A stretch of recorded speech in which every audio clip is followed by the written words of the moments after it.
Oh boy. Prelims, I mean, sure, let's call them that. This next set of prelims is about to take right off when it comes to UFC 274.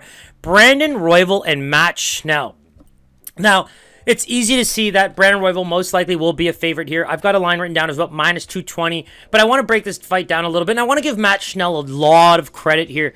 You think about the fact that, he's starting to get some of that dad strength in him, and, he was on a very real downturn when it comes to his UFC career. The chin was questionable, a lot of tough fights, but in terms of improvement, people always say you can't improve chin, but there are aspects of striking, aspects of boxing that you can improve your susceptibility to getting knocked out. You're watching a new Matt Schnell who's able to move his legs a little bit, who's able to tuck his chin, who's able to use head movement, who's able to roll with punches. You're seeing all of that come into play now, which is making Matt Schnell a very dangerous fighter.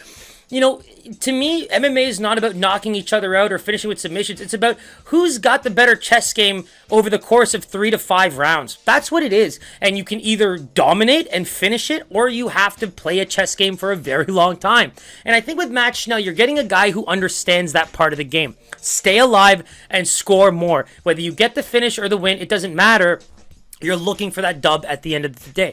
And the one thing that you have to give Matt Schnell credit for is, think about the fights we should have seen him in. Alex Perez, 4 canceled fights. This is a poor man's Tony Ferguson and Khabib right now. That is an incredible feat for a guy who just fought Figueiredo for the championship. That would have been a come-up party for Matt Schnell if he had been able to fight Alex Perez and win. And so now you're getting a guy like Brandon Royval, and man, to me, Brandon Royval's been, I talk about a lot of fighters like this that came up during the pandemic, but he's been thrown to the wolves, man.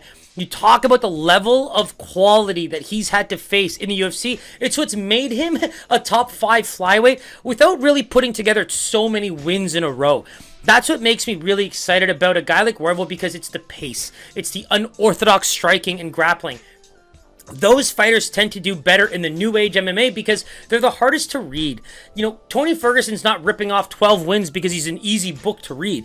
He is very unorthodox and he's very tough puzzle to crack. And I think Brandon Royval falls into that category as well. So Matt Schnell, who's very much developing great fundamentals and becoming a very good fighter to watch, it's just, is he getting to the place where he can also deal with the unorthodox aspects of a Brandon Royval? I think the grappling is going to be very serious. I think that the looks that Brandon Royval tries to get on the ground are very, very unorthodox. He finds ways to the neck, into the arms, into the limbs. It's just the way his brain works in there. It's just, you see him string things together. It's all in movement. It's violent, poetic movements when it comes to Brandon Royval. And the cool thing about these guys, you have a Rogerio Bontorin example of both these guys coming out of that fight, right?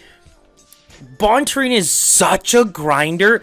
Like, a pound for pound, he's such a tough out. It doesn't matter if you win or lose. You fight Rogerio Bontorin, you're taking damage. You're getting hurt. I mean, even think about the way Kai Kara France had to fight him. It's just, a lot of those things, it makes you marvel guys whether they win or lose. And for Brandon Royval to come away with a split decision win in such a youthful UFC career against a guy who just puts up a fight against pretty much anyone, big kudos.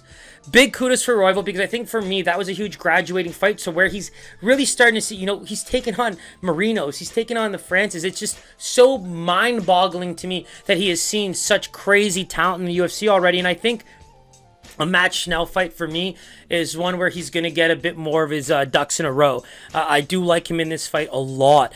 I like that he has an edge in grappling. I like that he has the edge in striking because of his unorthodox length. The way he fights, it's going to make him so tough to read. And the problem with Matt Schnell is he has to do a lot of work to be defensively sound. He can't take bad shots in this fight. You talk about a fight like Tyson Nam, right? Very stylistically a good matchup for him.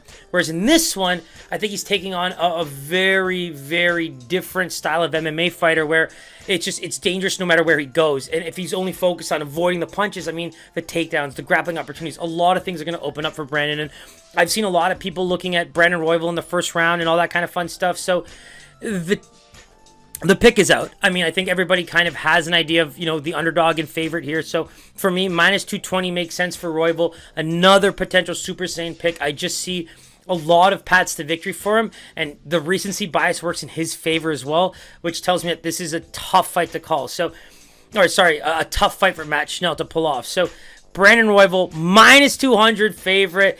Ding, ding, ding. All the way up now to minus 265, some places minus 275, which takes Matt Schnell from a plus 170 opener to over a plus 200 dog. So if you see any reason for Matt Schnell to be able to pull this off, that's a really nice number to look at. And if he does do it, I think it's going to be by decision. So that's something else to consider. But Brandon Royval to win, potentially to finish, I think is a really, really good bet here. And I mean, talk about a parlay piece. Even as this line starts to see the minus 300s, I would jump on this now if you believe in Brandon Royval as much as everybody else, because it's going to go up.